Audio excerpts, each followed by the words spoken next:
আসসালামু আলাইকুম। বেশ কিছুদিন ধরে আমি প্রত্যেক শুক্রবারে, শনিবারে গঙ্গাচড়ায় বিভিন্ন এলাকায় ঘোরাফেরা করি, এলাকার মানুষের সাথে একটু মত বিনিময় করি। রংপুরের যে 1 থেকে 8টি ওয়ার্ড আমাদের গঙ্গাচড়া মিলে যে রংপুর 1 আসন, এই এলাকায়ও কিন্তু আমি বেশ কিছুদিন ধরে এই বন্ধের সপ্তাহের এই শুক্র শনিবার যাতায়াত করি। পারিবারিক বিশেষ প্রয়োজনে আমি এই শুক্র এবং শনিবার আমি ঢাকায় থাকতেছি, এলাকায় যেতে পারতেছি না। এর কারণে আমি বাধ্য হয়ে ঢাকায় যেমন থাকছি, কিন্তু আমার মনটা পড়ে রইল গঙ্গাচড়ার মানুষের প্রতি। কারণ প্রত্যেক শুক্রবার বন্ধের সময় আমার সবার সাথে দেখা হয়, সাক্ষাৎ হয়। এই কারণে আমি আমার কিছু কথা গঙ্গাচড়ার মানুষের কাছে উপস্থাপন করার জন্য, বিশেষ করে গঙ্গাচড়ার ছাত্রছাত্রী তরুণ প্রজন্মের কাছে একটু কথা বলার মানসিকতা নিয়ে আমি লাইভে এসেছি। আপনারা যারা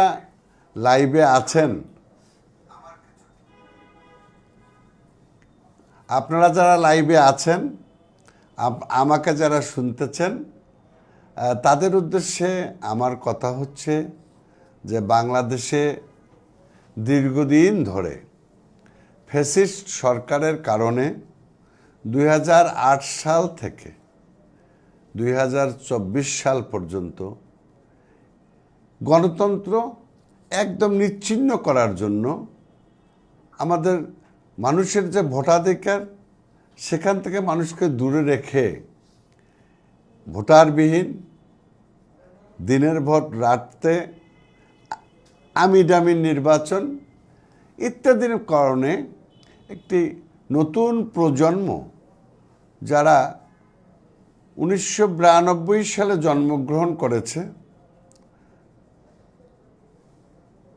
এবং 2007 সাল পর্যন্ত যারা জন্মগ্রহণ করেছে, এই বিশাল তরুণ জনগোষ্ঠী তাদের ভোট দেওয়ার অধিকার পেয়েছিল, কিন্তু সুযোগ পায় নাই। এই কারণে আমাদের সারা বাংলাদেশের বিশাল জনগোষ্ঠী একটা বড় অংশ হচ্ছে আমাদের এই তরুণ প্রজন্ম। সারা বাংলাদেশের মতো গঙ্গাচড়ায় এই তরুণ প্রজন্ম যারা ভোট দিতে পারে নাই, তাদের ভোটাধিকার তারা পেয়েছিল, বয়স হয়েছিল, কিন্তু সুযোগ পায় নাই। এই কারণে এই তরুণ প্রজন্ম অনেক আশা নিয়ে, অনেক ইচ্ছা নিয়ে, অনেক বাসনা নিয়ে অপেক্ষা করতেছে, দিন গুনতেছে যে তারা সামনের নির্বাচনে, সুষ্ঠু নির্বাচন যে হবে, সেই নির্বাচনে তারা তাদের ভোটাধিকার প্রয়োগ করবে। এই ভোটাধিকার প্রয়োগ করলে, সঠিকভাবে যদি তারা ভোটাধিকার প্রয়োগ করে, তাহলে যে বিষয়টি স্পষ্ট হবে যে এই গঙ্গাচড়া হচ্ছে তিস্তা নদীর ভাঙ্গন কবলিত এলাকা। এখানে 9টা ইউনিয়নের মধ্যে 7টা ইউনিয়নের উপর দিয়ে তিস্তা নদী প্রবাহিত। এই গঙ্গাচড়ায় কৃষি জমি যেমন উর্বর, কিন্তু বৈজ্ঞানিক পদ্ধতিতে চাষবাসের অভাবের কারণে কৃষিক্ষেত্রে মানুষের অবস্থার উন্নতি না হয়ে অবনতি হচ্ছে। এই গঙ্গাচড়ায় তরুণ প্রজন্ম তাদের পরিবারের কাছ থেকে লেখাপড়া শেষ করে, অথবা তাদের বয়সে বড় হয়ে তারা যে বিকল্প কিছু করবে, এই ধরনের সুযোগ সুবিধা থেকে দীর্ঘদিন ধরে বঞ্চিত। আজকে ছেলেপেলেদের দিকে তাকালে মনে হয় যে তাদের মধ্যে কোথায় যেন একটা বিষণ্ণতা ভাব আছে, তাদের মধ্যে যে চটপট ভাব, তাদের মধ্যে যে জ্ঞান গরিমার কথাবার্তা, এই কথাবার্তা কিন্তু অনেকের কাছে নাই। আছে শুধু হতাশা, আছে অভিযোগ, আছে বিভিন্ন ধরনের সমস্যা।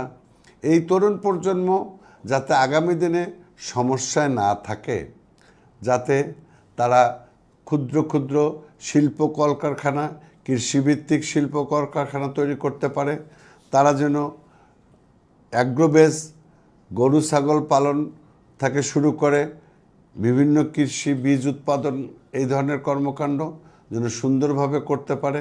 এর জন্য একটু নেতৃত্ব দরকার, একটু মনিটরিং দরকার, একটু প্রচেষ্টা দরকার।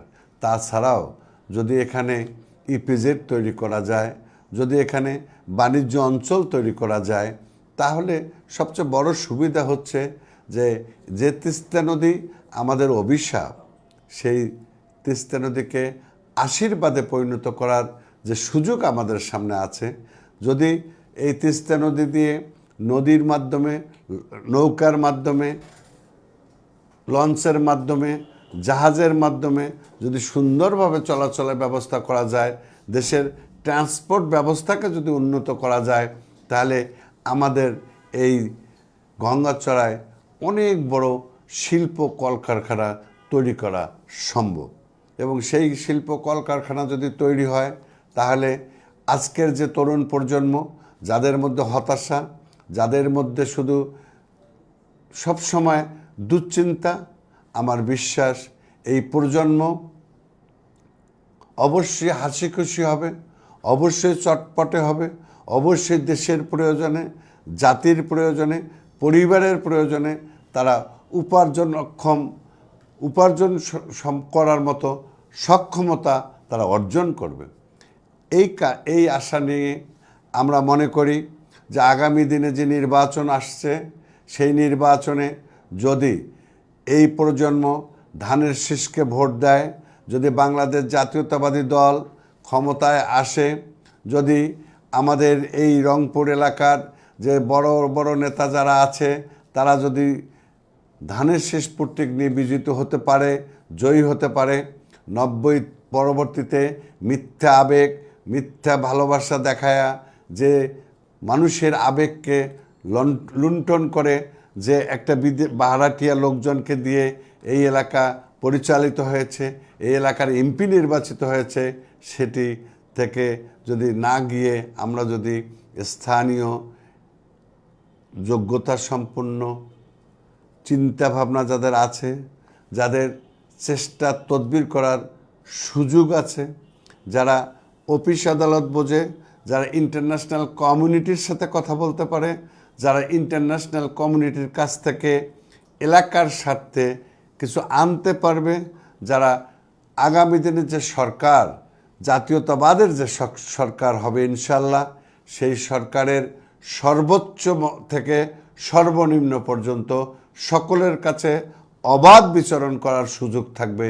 এই রকম একজন নেতা যদি নির্বাচিত আপনারা করতে পারেন, আপনারা যদি ধানের শীষে ভোট দিয়ে বাংলাদেশ জাতীয়তাবাদী শক্তিকে এবং যে সংস্কার রাষ্ট্র কাঠামো পরিবর্তনের জন্য আমাদের দেশ নায়ক তারেক রহমান, আমাদের বিএনপির ভারপ্রাপ্ত চেয়ারম্যান মহোদয় যে 31 দফা দিয়েছেন, সেই 31 দফা সহ সকল প্রকার ভালো, সুন্দর, সফল হওয়ার মতো যে পরিকল্পনা গ্রহণ করেছেন, সেই পরিকল্পনা যদি বাস্তবায়িত হয়, তাহলে আজকের যে তরুণ প্রজন্ম, সেই দিনের তরুণ প্রজন্ম অবশ্যই দেশ এবং জাতির কল্যাণে, পরিবারের কল্যাণে, নিজের কল্যাণে কাজ করবে।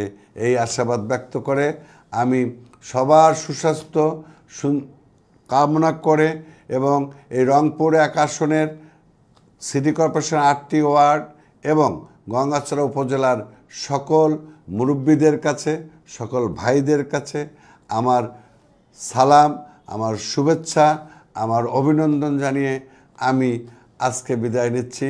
আপনারা দোয়া করবেন। আশা করি সামনের সপ্তাহে আবার সশরীরে দেখা হবে। তখন আর লাইভে এসে কথা বলার প্রয়োজন হবে না। আসসালামু আলাইকুম।